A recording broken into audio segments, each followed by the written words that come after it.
Ever feel like no matter how hard you work, you're just invisible? Like you're that lamp in the corner, always on, always reliable, but nobody really notices until you flicker out for a second. I used to think hard work was everything, like, if I just kept my head down and crushed it at my job, the world would eventually reward me. But here's the thing, hard work is just one piece of the puzzle. Want to know why? Let's dive into a story that totally flipped my perspective on what it really takes to get noticed, respected, and, yeah, rewarded. So, picture this. There's a young guy working at a factory, super focused, barely talks, and is basically the best at what he does. His mentor, a wise, older craftsman, tells him just stay quiet, master your craft, and eventually no one can replace you. And for 10 years, that's exactly what he does. He becomes the go-to guy, the factory MVP. But then the old mentor retires and our guy takes over. He keeps grinding away, harder than ever, but something weird happens. The promotions? They go to people who don't even have half his skills. His paycheck? Still stuck where it was years ago. One day he visits his retired mentor feeling frustrated and unseen. He asks, "What am I doing wrong? I've done everything you said." The old man thinks for a second and says, "If you're so critical, take a day off tomorrow. Let's see what happens." So, he does. And guess what?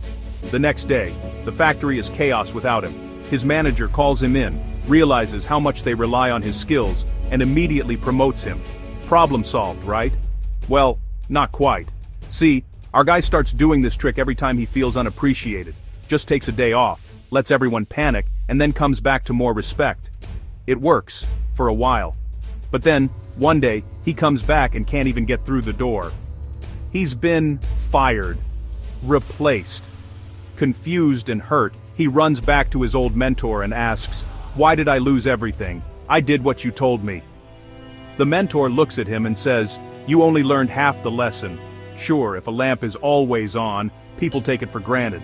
But if it keeps going out, people just buy a new one. Nobody wants a lamp that's unreliable." Boom, that hit me so hard. Here's the real secret. Hard work matters, yes. Being noticed matters too. But, if you swing too far in either direction, you risk burning out or, worse, being replaced. It's all about balance. Think about your own life. Maybe you have family or friends who are always there. You don't notice their impact until suddenly, they're not. Don't wait for that day. Show gratitude now. And at work, don't just grind in silence. Make your presence known, but don't make a scene just to get noticed. Find that sweet spot where you're reliable, skilled, and visible, but not so demanding that people can't count on you. When you do that, life has a funny way of rewarding you with exactly what you've been working for all along. So, work hard, work smart, and remember, don't let yourself be the lamp that's either ignored or replaced.